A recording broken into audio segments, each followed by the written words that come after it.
청년부는 지금 제자 양육 과정을 진행 중인데요. 전체 11주 과정을 통해서 우리 그리스도교의 기본적인 교리를 배우고 경건 훈련에 함께 동참하고 있습니다. 청년들이 지금 하는 경건 훈련은 성경 읽기, 큐티, 개인 기도, 예배 및 모임 참석 등등입니다. 22명의 청년들이 토요일 오전, 수요일 오후에 모여서 함께 이 과정에 참여하고 있습니다. 제자양육 2주차에 제가 이런 이야기를 나눴습니다. 예수님의 제자로 성장하기 위해서 우리가 훈련을 받고 있는데 이 훈련을 통해서 우리가 모두 영적인 거장으로 거듭났으면 좋겠다. 여러분, 거장이란 어느 때 사용하는 말입니까? 한 분야에 특출난 사람을 일컫는 말이죠. 저는 20대 후반에 영적인 거장이 되고 싶다는 생각을 했고 메모장에 적으면서 그런 목표를 되새겨 보곤 했습니다. 토요일 오전 9시에 수요일 오후 3시 30분에 부천에서 일산에서 서울 각지에서 와서 훈련에 참여하는 청년들을 보면서 이들의 수고와 헌신이 반드시 열매로 이어지면 좋겠다라는 생각이 들었습니다. 그래서 영적인 거장에 대한 이야기를 나누었습니다. 22명의 청년들이 전부 영적인 거장으로 거듭난다면 어떤 일이 벌어지겠습니까? 청년부가 변화되는 것은 물론이고 우리 교회 전체가 변화될 것입니다. 우리 교회의 변화는 지역사회의 변화를 가져올 것입니다. 저는 그런 꿈을 갖고 청년들과 열심히 부대끼고 있습니다. 오늘 여러분과 진정한 영적인 거장에 대해서 같이 다뤄보려고 하는데요. 이 가운데 우리에게 말씀하시는 그 하나님의 음성을 발견하는 시간이 되기를 소망합니다. 성경에 등장하는 영적인 거장은 굉장히 많죠. 그 중에서도 바울은 영적인 거장이라는 이름을 붙이기에 전혀 손색 없는 인물일 것입니다. 바울은 정말 복음에 미친 사람이었습니다. 복음이 그 사람을 사로잡았고 그래서 그것 외에 다른 것에는 큰 관심을 두지 않았습니다. 바울은 이방인을 위한 사도로도 잘 알려져 있는데 바나바와 함께 그리고 실라와 함께 세계 각지를 다니며 복음을 전했고 많은 사람들을 예수 그리스도께로 인도했습니다. 그런 전도 여행을 했던 곳 중에 한 곳이 바로 빌립보입니다. 바울은 신라와 함께 2차 전도 여행을 떠났고 그때는 1차 전도 여행 때 갔던 지역들을 돌아볼 생각이었습니다. 그런데 이상한 일이 벌어지죠. 성령께서 바울의 길을 계속해서 막으십니다. 복음을 전하는 일인데 성령께서 왜 막으셨을까요? 그것은 또 다른 곳으로의 부르심 때문이었습니다. 어디로 가야 할지 몰라서 방황하던 바울은 밤에 환상을 봅니다. 밤의 환상이 바울에게 보이니 마게도냐 사람 하나가 서서 그에게 청하여 이르되 마게도냐로 건너와서 우리를 도우라 하거늘.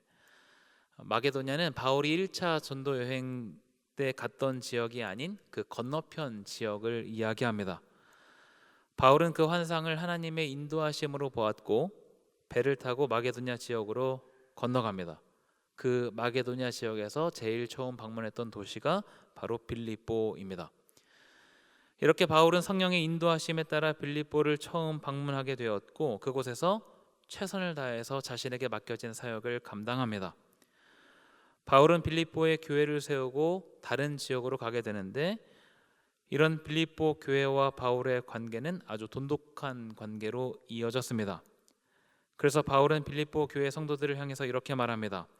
내가 예수 그리스도의 심장으로 너희 무리를 얼마나 사모하는지 하나님이 내 증인이시니라. 빌립보서 1장 8절입니다. 빌립보서는 바울이 로마 감옥에 갇혀 있을 때에 쓴 책이기 때문에 이 시기는 대략 주후 60년에서 62년경으로 추측합니다. 바울이 빌립보에 처음 갔을 때는 주후 50년경입니다. 대략 10년이라는 기간 동안 빌립보 교회와 바울은 지속적인 관계를 이어왔던 것이죠. 그리고 그 긴 기간 동안 빌립보 교회는 바울의 가르침대로 최선을 다해 그리스도인다운 삶을 살아왔습니다. 빌립보서 1장 1절에서 3절을 제가 한번 읽어보겠습니다. 내가 너희를 생각할 때마다 나의 하나님께 감사하며 간구할 때마다 너희 무리를 위하여 기쁨으로 항상 간구함은 너희가 첫날부터 이제까지 복음을 위한 일에 참여하고 있기 때문이라. 첫날부터 이제까지라는 이야기는 방금 말씀을 드린 것처럼 처음 빌립보에 복음을 들고 방문했을 때부터 로마 감옥에서 빌립보 교회의 소식을 전해 듣는 지금까지를 이야기합니다. 10년이 넘는 긴 기간 동안 빌립보 교회 성도들은 복음을 위한 일에 참여하고 있었습니다. 그래서 바울은 이들을 위해 기도할 때마다 기쁨이 가득했습니다. 이렇게 바울과 빌립보 교회는 좋은 인연을 이어갔습니다. 말하자면 빌립보 교회는 바울의 열매였던 것이죠. 뿐만 아니라 빌립보 교회는 바울을 위한 물질적 헌신을 아끼지 않았습니다. 빌립보서 4장 10절 같이 한번 읽어보겠습니다. 함께 읽습니다. 내가 주 안에서 크게 기뻐함은 너희가 나를 생각하던 것이 이제 다시 싹이 남이니 너희가 또한 이를 위하여 생각은 하였으나 기회가 없었느니라. 너희가 나를 생각하던 것이라는 말은 빌립보 교회 성도들의 그 바울을 향한 물질적 헌신을 이야기합니다. 그런데 10절에서 이제 다시 싹이 남이니 라고 표현하는데, 이런 표현으로 미루어 봐서 빌립보 교회는 바울을 물질적으로 도왔으나 안타깝게도 그것이 지속적이지는 못했다는 것을 알 수 있습니다. 이것은 빌립보 교회의 문제라기보다 당시 상황 때문임을 알 수 있는데요, 당시의 재정을 후원하는 방법은 직접 만나는 것 외에는 없었습니다. 그런데 바울은 지중해 전역을 누비고 다녔고 바울이 있는 곳까지 그 먼 거리를 자유롭게 왕래할 수 있는 사람이 많지 않았던 것이죠. 그런데 이번에 빌립보 교회의 사역자인 에바브로디도가 바울을 만나기 위해서 로마 감옥에 찾아오면서 다시 그 왕래가 이어졌습니다. 그래서 바울은 그것을 가리켜 이제 다시 싹이 났다라고 표현하고 있습니다. 빌립보 교회는 항상 바울을 향한 관심을 기울여 왔지만 그런 관심을 나타낼 기회가 없었던 것뿐임을 알게 됐던 것이죠. 이런 빌립보 사람들의 수고와 헌신은 바울을 기쁘게 했습니다. 그런데 바울은 빌립보 교회 성도들이 자신에게 물질적 후원을 해주기 때문에 기쁜 것은 아니었습니다.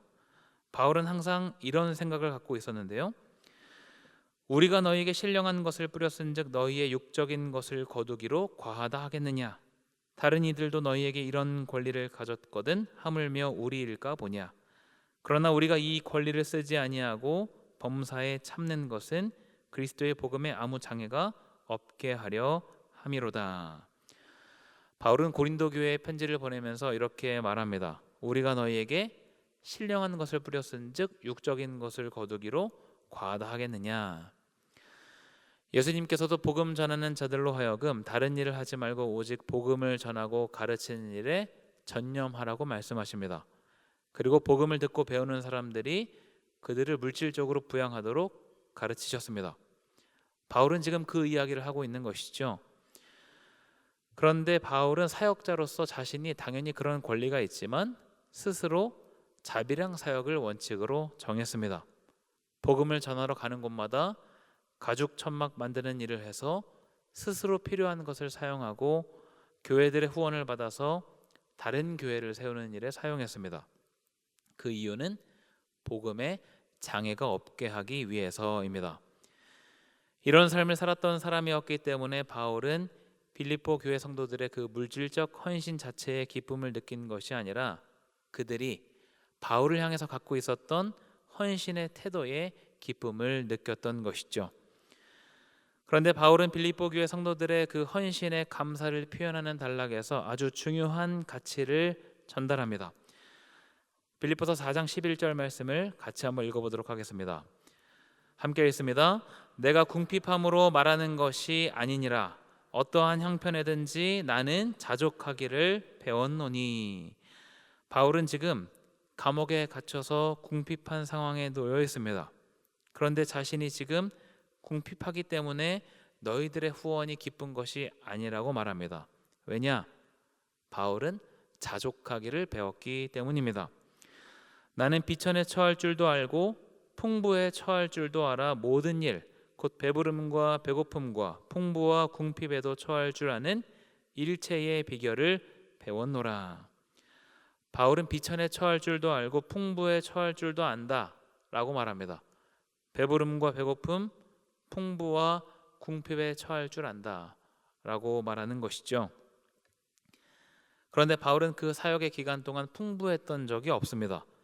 결국 자신이 늘상 어려운 상황에 놓여 있지만 그 가운데 맡겨진 사역을 감당하고 주어진 삶을 영위할 수 있는 방법을 터득했다라고 표현하고 있습니다. 그것을 가리켜 자족이라고 말합니다. 지금 현재 내가 가지고 있는 것에 만족하고 더 이상 부를 추구하지 말자. 이것이 자족이 아닙니다. 바울이 말하는 자족은 자신의 처지나 상황이나 환경이나 사건에 좌우되지 않는 상태를 이야기합니다. 그런 다음 바울이 한 얘기가 오늘 함께 나눈 본문의 말씀입니다. 내게 능력 주시는 자 안에서 내가 모든 것을 할 수 있느니라. 내게 능력 주시는 자 안에서 내가 모든 것을 할 수 있느니라. 바울의 이 표현은 모든 것이 가능하다는 말이 아니죠. 나에게 능력을 주시는 분이 계시기 때문에 내가 자족할 수 있다라는 이야기입니다. 지금 나에게 주어진 상황이 어떻든 그 상황에서 흔들리지 않고 맡겨진 임무를 완수할 수 있다는 이야기입니다. 바울이 지금 처한 상황이 어떻습니까? 나는 자족할 수 있다라고 말할 수 있는 상황입니까? 전혀 그렇지 않죠. 이미 나이도 많이 들었고 지금은 로마 감옥에 갇혀 있습니다. 로마 감옥에 갇혀 있기 전에는 어땠습니까? 복음 때문에 계속해서 고난받는 삶을 살았습니다. 복음 때문에 고난받는 일은 하나님께서 맡기신 사명이었지만 그 사명을 감당하는 길이 결코 순탄치 않았습니다. 고린도후서 11장 23절부터 27절까지 말씀을 제가 한번 읽어보겠습니다. 내가 수고를 넘치도록 하고 옥에 갇히기도 더 많이 하고 매도 수없이 맞고 여러 번 죽을 뻔하였으니 유대인들에게 40에서 하나 감한 매를 5번 맞았으며 3번 태장으로 맞고 1번 돌로 맞고 3번 파선하고 일주야를 깊은 바다에서 지냈으며 여러 번 여행하면서 강의 위험과 강도의 위험과 동족의 위험과 이방인의 위험과 시내의 위험과 광야의 위험과 바다의 위험과 거짓 형제 중의 위험을 당하고 또 수고하며 애쓰고 여러 번 자지 못하고 줄이며 목마르고 여러 번 굶고 춥고 헐벗었노라. 바울의 삶이 이랬습니다. 죽을 위험이 늘 도사리고 있었고 절대 평범하지 않은 삶을 살아왔습니다. 지금도 로마 감옥에 앉아서 빌립보 교회 지도자인 에바브로 디도 편에 빌립보 교회 성도들의 소식을 듣고 있고 자신도 그 편에 자신의 소식을 전하고 있습니다. 감옥에 갇혀서 이러지도 저러지도 못하는 상황에서 도대체 뭐가 자족할 수 있다는 이야기입니까? 눈에 보이는 객관적인 상황은 자족이라는 말을 입에 담을 수 없는 상황입니다. 그런데 바울은 자신에게 주어진 그 객관적인 상황을 있는 그대로 보지 않고 다른 관점으로 보고 있습니다. 어떤 관점이냐 하면 예수 그리스도의 관점입니다. 그래서 바울은 내게 능력 주시는 자 안에서 내가 모든 것을 할 수 있다라고 이야기합니다. 저희는 지금 사순절 기간을 보내고 있습니다. 사순절은 예수님의 고난을 기억하고 기념하는 절기이죠. 예수님께서는 처음부터 끝까지 값비싼 희생을 치르셨습니다. 전능하신 성자 하나님께서 사람의 몸으로 이 땅에 오셨고 그렇게 이 땅에 오신 것 자체가 희생의 시작이었습니다. 공생의 기간 동안에는 잘 알아듣지도 못하는 사람들을 두고 가르치고 직접 제자로 키워내셨습니다. 그리고 자신에게 박수를 보내고 환호하던 바로 그 사람들에 의해 채찍질 당하고 돌에 맞고 침뱉음을 당하십니다. 그리고 십자가에 달려 돌아가시죠. 바울은 영적인 거장이라고 불릴 만큼 훌륭한 삶을 살았던 사람입니다. 그런데 예수님의 희생에 비하면 바울의 희생과 고난은 고난이라고 말할 수도 없었습니다. 그 사실을 바울도 잘 알고 있었기에 자신에게 주어진 객관적인 그 어려운 상황에 연연하지 않고 자족을 말할 수 있었습니다. 그런데 이렇게 자족을 이야기하는 바울도 처음부터 이런 모습을 갖췄던 것은 아닙니다. 바울은 위대한 전도자, 이방인의 사도이지만 화려한 전과가 있는 사람이기도 합니다. 바울은 디아스포라 유대인으로 태어나 어린 시절에 예루살렘에 왔을 것으로 추정합니다. 그리고 그때부터 유대인들의 엘리트 코스를 밟습니다. 율법에 대한 지식이 있었고 그 지식으로 유대교 안에 새로운 신흥 세력들을 잡아들입니다. 바로 예수 믿는 자들이죠. 유대교 안에 여러 분파들이 있었고 예수 믿는 자들은 그 분파들 중에 하나의 분파로 이해되었습니다. 그런데 점차 이 영향력이 커지자 바울은 그 일을 바로잡아야 한다고 생각했습니다.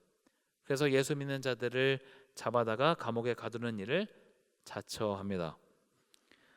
그런데 어떤 일이 벌어집니까? 예수님을 직접 맞닥뜨리는 사건이 벌어집니다. 땅에 엎드려져 들음에 소리가 있어 이르시되 사울아 사울아 내가 어찌하여 나를 박해하느냐 하시거늘.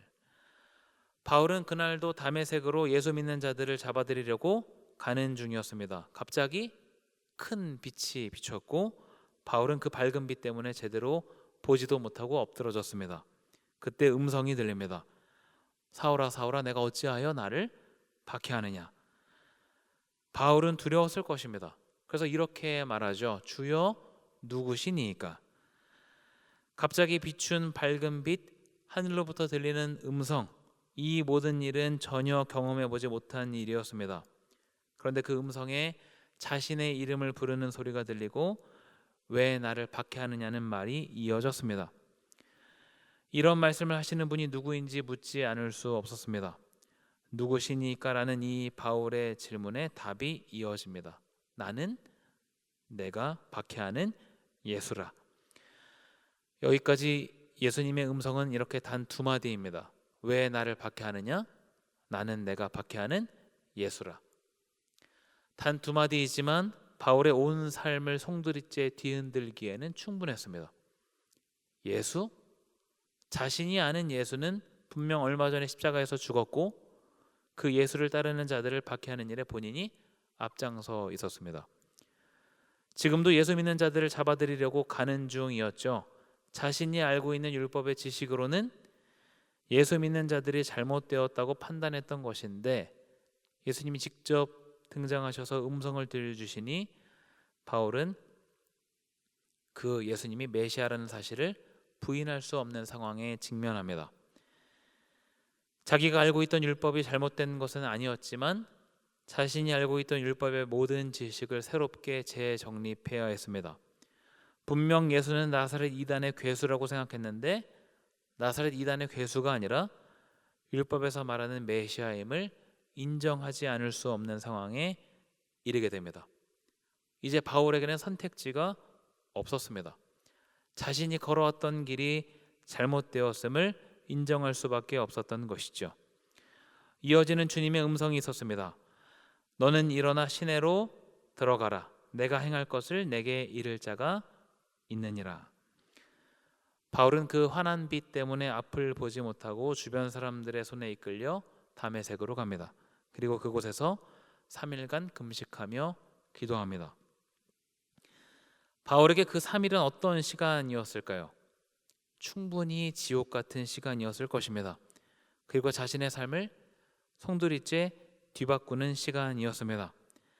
자기가 잘못된 길을 걸어왔고 이제 정반대의 길로 가야 한다는 판단을 했던 시간이었습니다. 예수님은 그와 동시에 아나니아라는 제자를 사용하셔서 바울에게 보내십니다. 아나니아는 바울을 찾아가서 이렇게 말합니다. 사도행전 9장 17절 함께 읽습니다. 형제 사울아, 주 곧 내가 오는 길에서 나타나셨던 예수께서 나를 보내어 너로 다시 보게 하시고 성령으로 충만하게 하신다. 즉시 바울은 눈을 뜨게 되고 일어나 세례를 받습니다. 바울은 예수님을 기적적으로 만나는 경험을 합니다. 그리고 새로운 사람으로 뒤바뀝니다. 사도행전 9장 이후에 바울은 9장 이전과는 전혀 다른 사람으로 등장합니다. 오직 예수 그리스도에 붙잡혀서 그 부르심대로 살아갑니다. 그렇게 부르심대로 충성되이 살다가 그 말년에 기록한 책이 빌립보서입니다. 바울의 말년은 겉으로 봤을 때 누가 봐도 행복한 노년의 모습은 아닙니다. 늙고 초라하고 가진 것 없고 감옥에 갇혀 있는, 어떻게 보면 딱 패배자와도 같은 모습으로 보입니다.